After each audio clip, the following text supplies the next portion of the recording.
èdè Yorùbá àti èdè òyìnbó la fi ń gbétò ìlárugẹ lágbára Ọlọ́run bí inspiration yẹn mi sí yẹn bá ṣe ń wá Desmond Jiji ṣó ń gbọ́ mi kíní iye ó fẹ́ bẹ́ mi létí ó kárí ó ṣe ó ti pọ̀jù bí ìmísí bá ṣe ń wá láti máa sọ láti máa ṣe. My name is Olayinka Agbola. A lot of people call me Mr. Parrot. Ògo ni forúkọ Olúwa.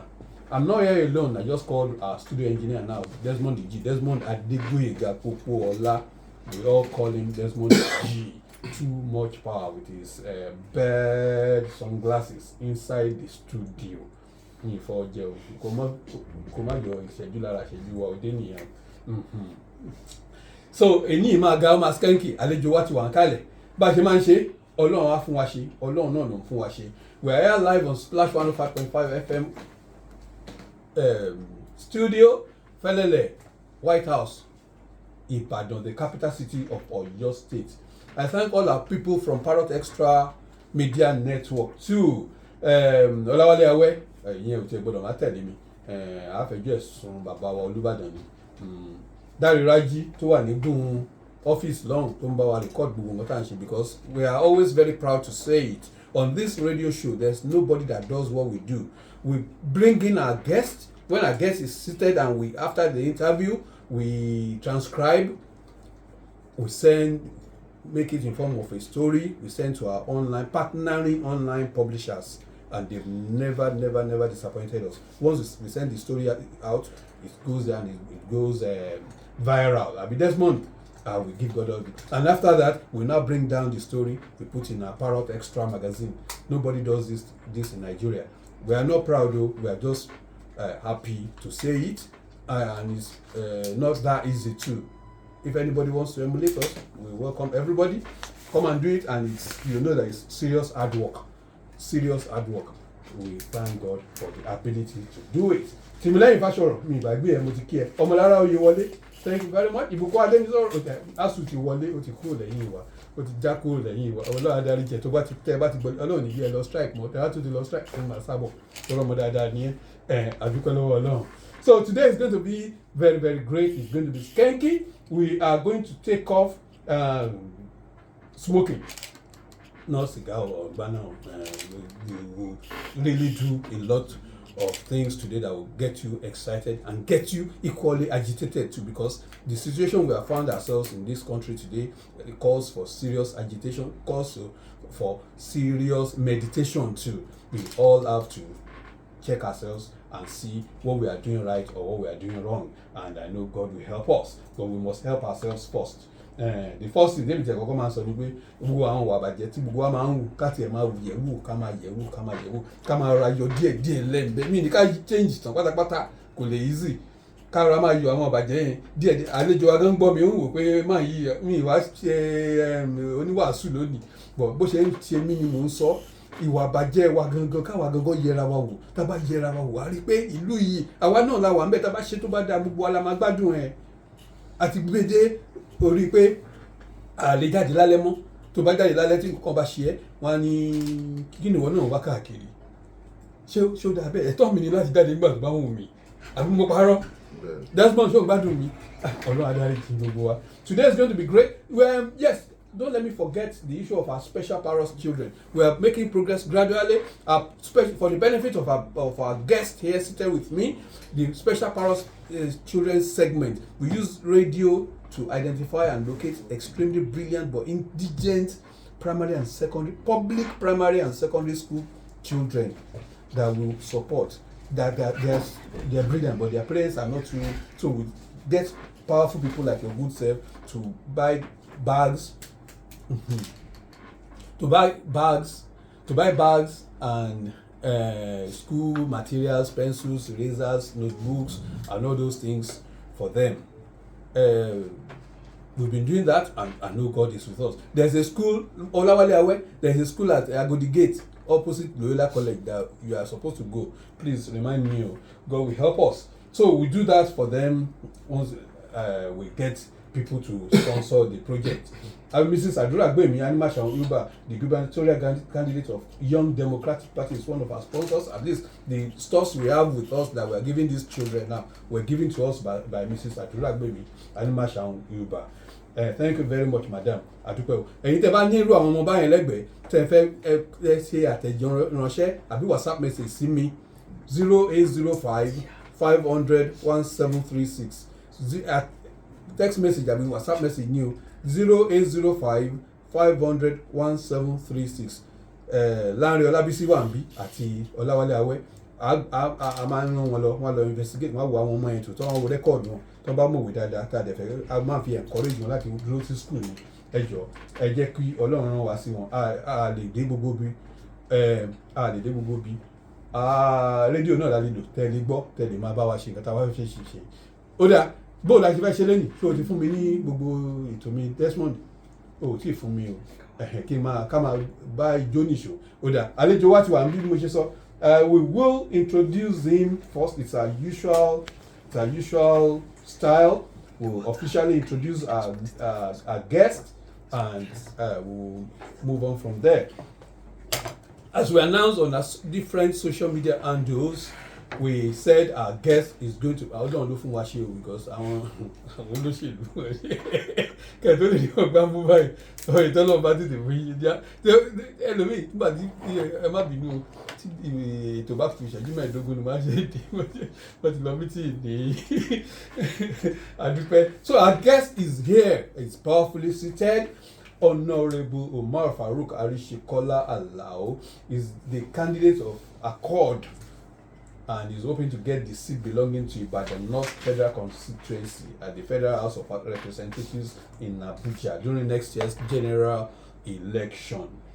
But this unassuming young Nigerian had at the time been the Commissioner for Youth and Sports in Oyo State under the administration of late Senator Abiola Adeyemi Ajimobi. And of course, he's a very strong son of the soil here in Ibadan land. Nobody will say the name Arisekola Alao is not a popular name. Nobody can say that.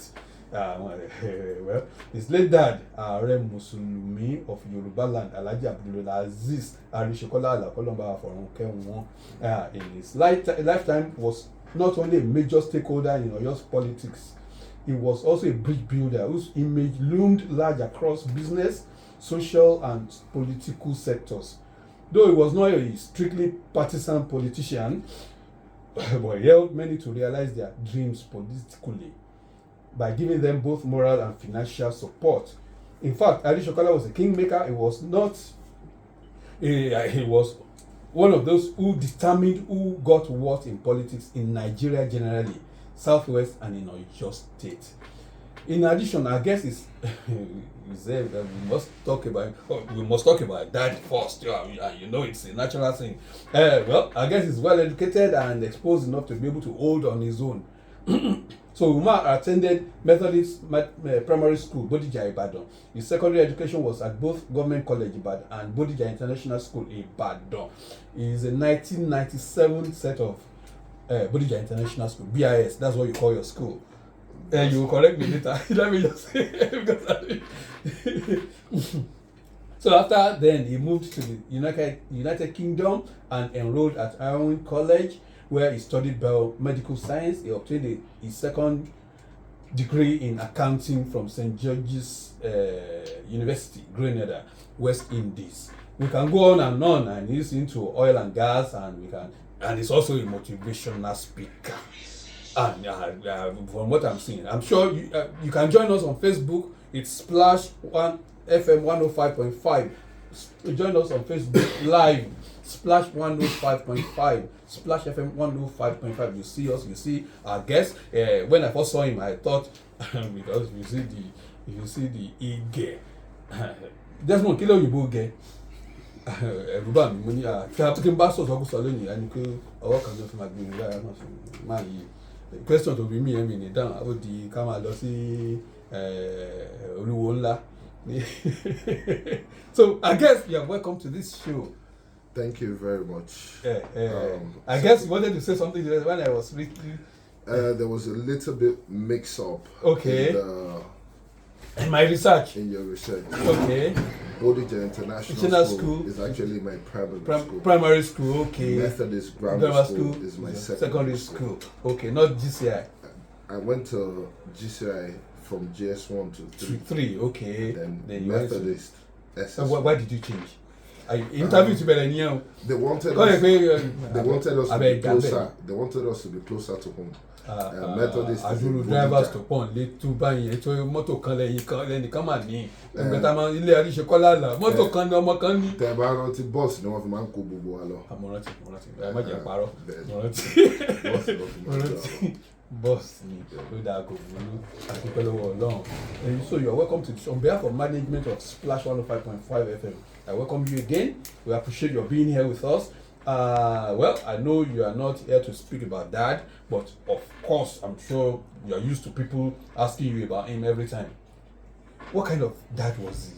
That is all. Come on, boss, can you don't see? But because he cared for your education and made special arrangements for that. Ni Yoruba wani Abiyamo. He was a father that loved his children. Okay. And not just his children, he loved to interact with children as a whole.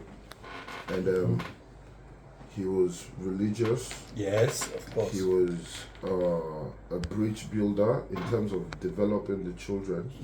And he participated in, majority all of us learning how to read the Quran and all that. So it was until we left Nigeria to go to England. Okay. That's when there was a bit of gap that we only see him like summers. But he was always coming to see you. Summers and Christmas. Okay, summers and Christmas. So a lot of people will say, in those days that Oluwonla, Bashorun, Oluwonla, that is palatial, that expansive residence. A lot of people who come, collect cash, collect food, stay there in front of it, almost on permanent basis. How did, as children that time, how did you used to view this? How did you used to feel? It was a learning experience in understanding charity. It's like what we call the zakat. Okay. My father believed in the teaching of Islam that it's good to give to the less privileged. So he believes in doing it by himself, than sending people to do it for him. So it was even from when we were still living in Rotimi Williams before we moved to the big mansion. He has always been like that. People will just be there permanently for him to attend to. Yes, that's what he lived for. He wakes up in the morning and opens his gate for the people, and he closes in the evening after Isha. It's always been like that. But a lot of people misinterpreted it that maybe he was using something. I mean, did you not hear it too? If he did or not, it's the result is here now since he has left us. Okay. If he did, you'll have seen the repercussions of it. Okay. And if he didn't, the words that people are saying about him today will be of such. Because there are so many people richer than him that we are not talking about them. That we are not even seeing their children. No talk of talking about them. It's the act of goodwill, of having a real heart for humanity. For humanity. Well, what lesson did this act of your late dad, what lesson did it teach you? And what were you able to extract from that to shaping your own life? It made us realize that our Lord, God, who created everything, did not make it equal. One Ọlọ́run fún àwọn ẹlòmíì, ó fún wọn láàárọ̀. Okay. Ẹlòmíì Ọlọ́run fún lọ́sàn. Yes. Ẹlòmíì Ọlọ́run fún lálẹ́. Àwọn ẹlòmíì bíi MK bí bàbá wa rẹ̀, Ọlọ́run fún wọn mẹ́tẹ̀ẹ̀ta. Àwọn ẹlòmíì Ọlọ́run dẹ̀ fún wọn ní nǹkan kan bẹ́ẹ̀. Kábíyèsí Ọlọ́run wa ní do unto others as you want others to do unto you. Do unto others as you want others to do unto you. Ẹ fi wéra ẹni wò tó bá jẹ́ pé ilẹ̀ wà nípò tí wọ́n wà. Báwo lẹ ṣe máa fẹ́ kàn ṣe sí i? Ó dà á fi wéra wa wò, a ní láti lọ sójú ọjà ní ìwọ̀nba àṣàjì ráńpẹ́ yìí, à ń padà bọ̀. Desmond G, à ń padà bọ̀. Àti mo sì I want to clarify, so I don't want to goof again. Before, you were commissioner before Dad died now. Yes, I was. So, how did you get to become the commissioner in the first place? Briefly, because we have so much to talk about. The commissioner for youth and sports in Oyo State that time. I think it was during Ajimobi's first tenure, and he was trying to have new heads, new people with fresh creative ideas and fresh blood and into his government. I think during the second year of his first term, and I was considered, and I was told to send my credentials, and I sent them, and they said if I was willing, they would want me to serve in the government, and I told my father. And he asked what I wanted to do and if I was ready to do such. And I told him that he knew that I'd been partly participating in politics. Okay, you've been eyeing? No, not to be in a position, but actually participating in community politics, going towards understanding what they do, how they do the structure. You were a card-carrying member of APC that time? ACN that time? Before it became APC. Okay, ACN, that was, even before you became governor? Yes. Okay, you were a card-carrying member of ACN. That means nobody small waka, you don't waka out. So now, you are the only son of Aare that is visible in terms of when we are talking about partisan politics.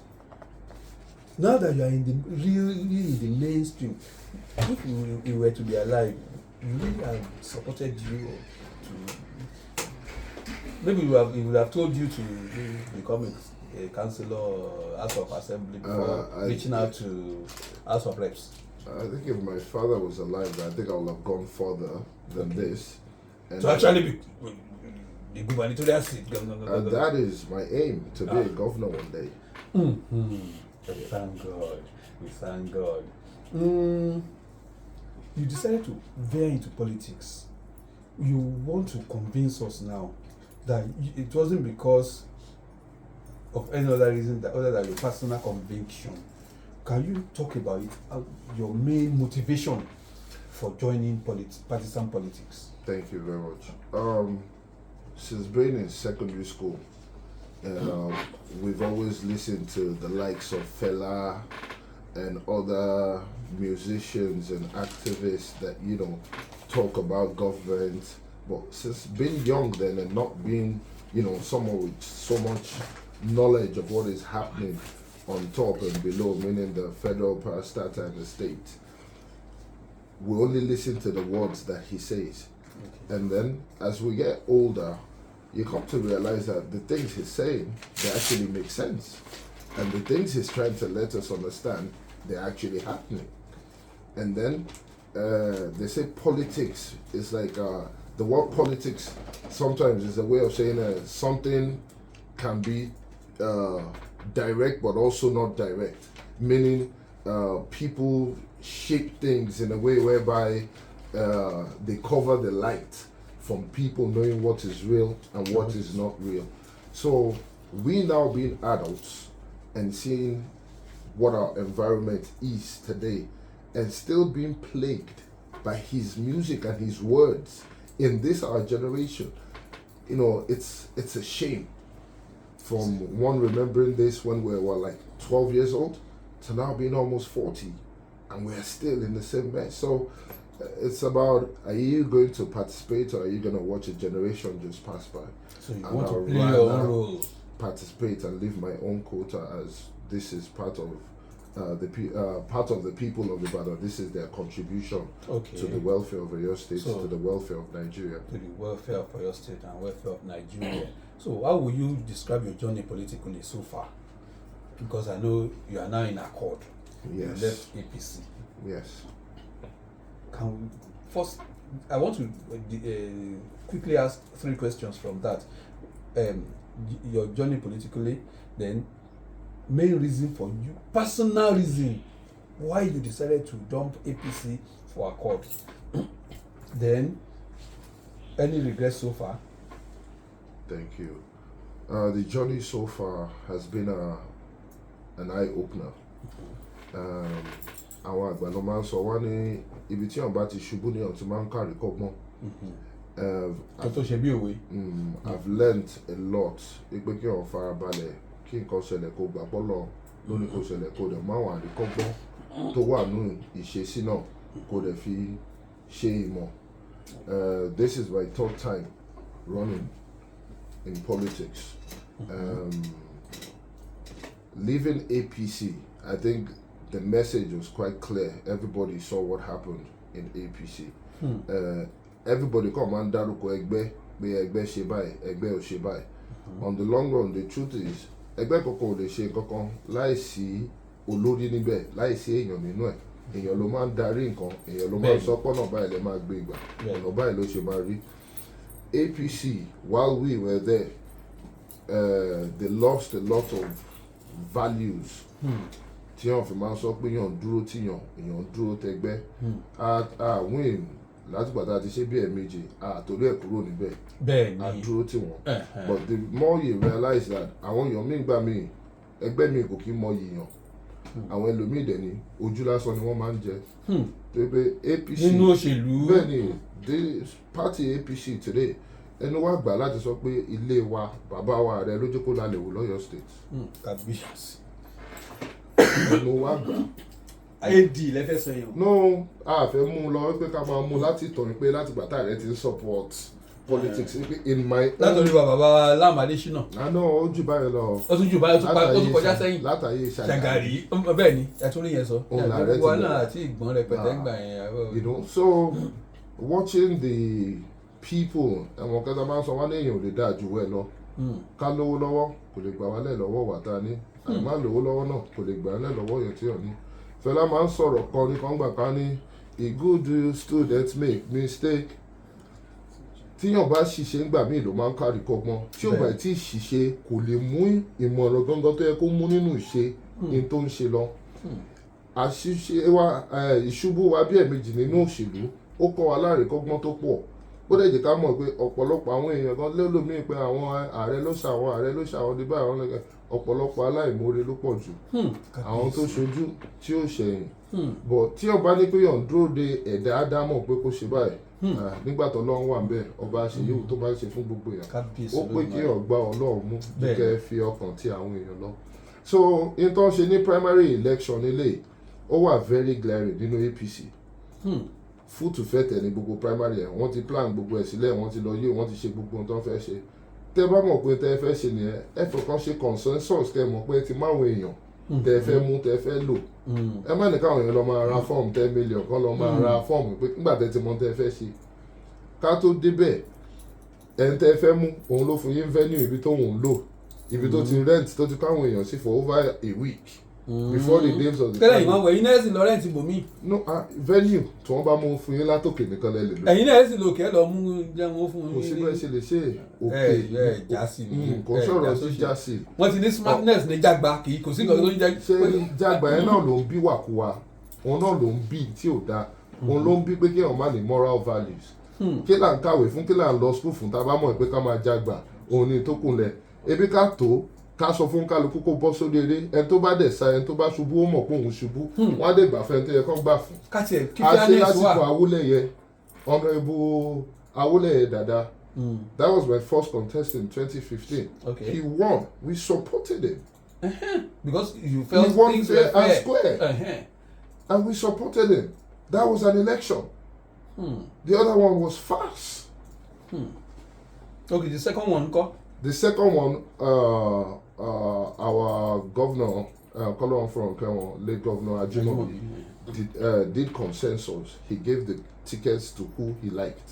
Okay, and you supported him. I wasn't in support.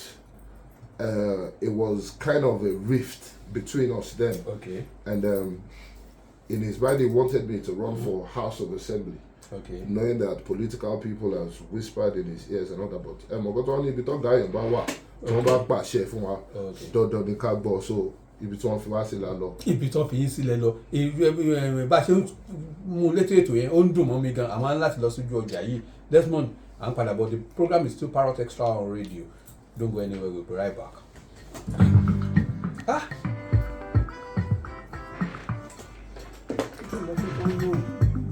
Very annoying.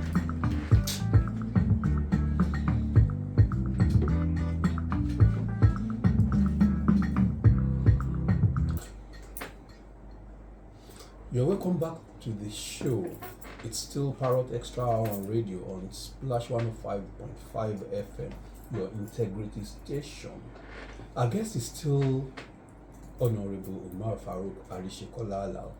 Ọmọ bàbá wa gangan kọlọmba fọrùn kẹwọn. Ibi tí wọ́n bẹ́nu dé lẹ́ẹ̀kan bí tá à ń sọ̀rọ̀ òṣèlú gbogbo bó ṣe APC wọ́n ṣe kúrò ní APC tó ń bọ́ sí Accord. Ẹ wá mẹ́nu dé nǹkan kan wípé ọmọlúwàbí ò sínú àwọn ẹgbẹ́ kan ò sínú àwọn ìwà kan táwọn kan wù ẹ tún yànnà náà ẹ jẹ́ kí n gbọ́ dáadáa. Primary election tí APC ṣe was a fast primary. For example, ní Ibadan North tiwa, in the morning, the federal representatives of APC called a meeting at Premier Hotel for all candidates to come. But gbogbo àwọn candidates wọ́n ti jọ yọkọ́lẹ̀ plan pé àwọn làwọn fẹ́ gba ticket. Àwọn òwúlẹ̀ wá síbẹ̀ nítorí pé àwọn ni wọ́n mú venue. So n kálukú ti lọ bẹ̀rẹ̀ primary wà táwa wà meeting. By the time tá a máa fi fẹ́ ní pé okay tí wọ́n ti dárúkọ pé ibi báyìí ni ká lọ. Báwo làwọn tí ó sì ń bẹ̀ ṣe mọ ibi tá a fẹ́ lọ? Tẹ́ ẹ̀ bá ti sọ fún wọn tí ó bá sí ọpọ́n kọ́lọ́kọ́lọ́ nínú ẹ̀. Àwa débẹ̀ tán náà wọ́n ti géètì ta wọ́n láwọn ò mọ ẹni tó ti kọ́kọ́rọ́ pé àwọn tó wà in charge of building kan máa wá wọn káàkiri tí wọ́n fi parí primary tán.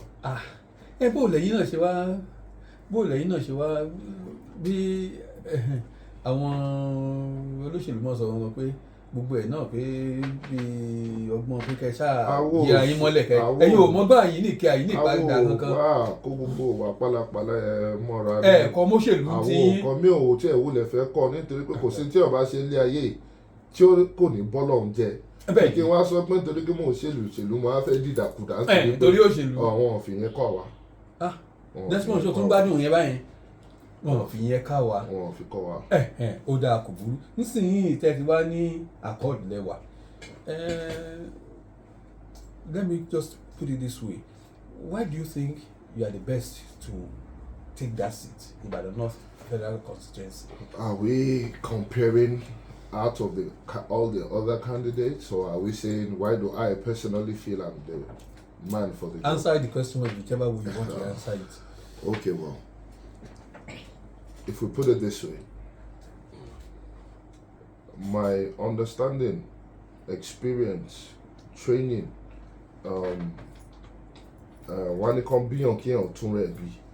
and understanding of my community, I think surpasses every other candidate that's coming out as a federal rep in Ibadan North. And I would love if we could have a debate with every single candidate that's coming out of any party to want to run for the federal constituency of Ibadan North to come out and let's talk about what they have to offer. The man who is serving at the moment, I don't think he's ever been on any interview in the past 3-4 years that he's been on. Not once. I've never seen him on the show. I've never seen him come and talk about what he's done, what his plans are, his manifesto to the people.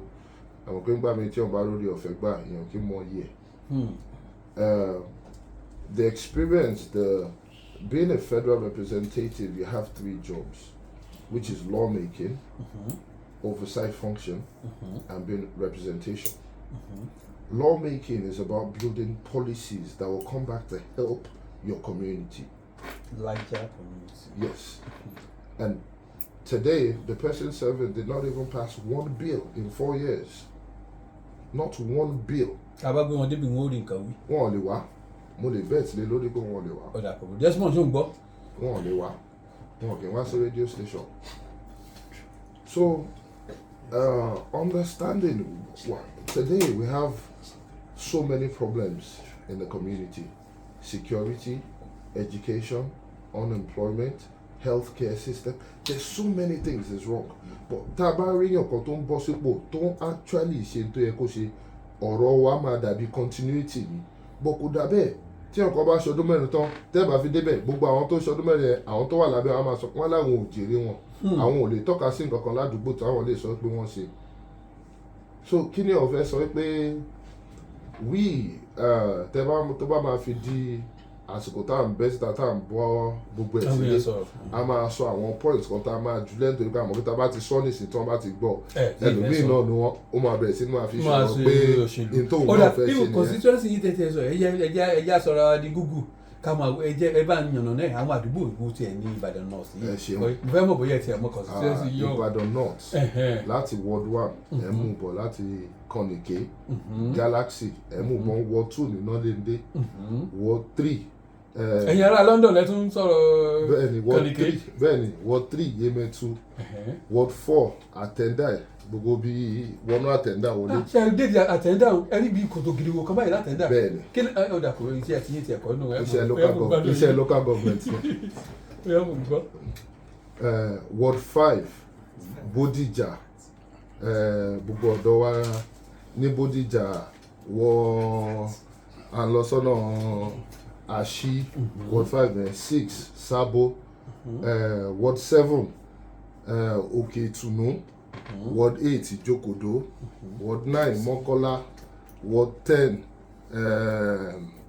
báwo mo ti fẹ́ júwe ọ̀nà yẹn o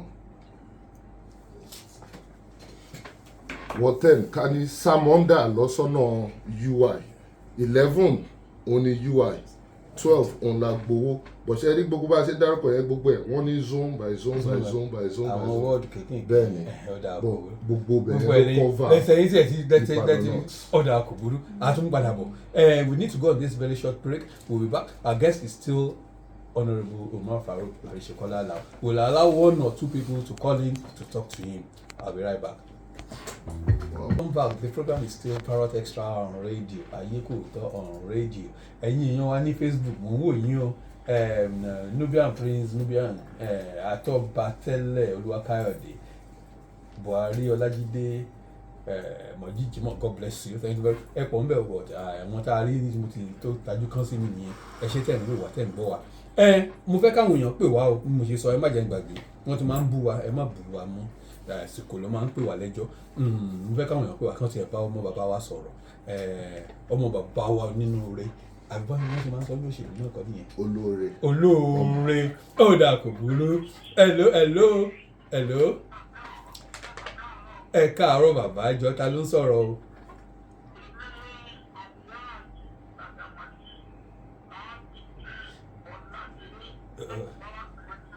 ó dà kò burú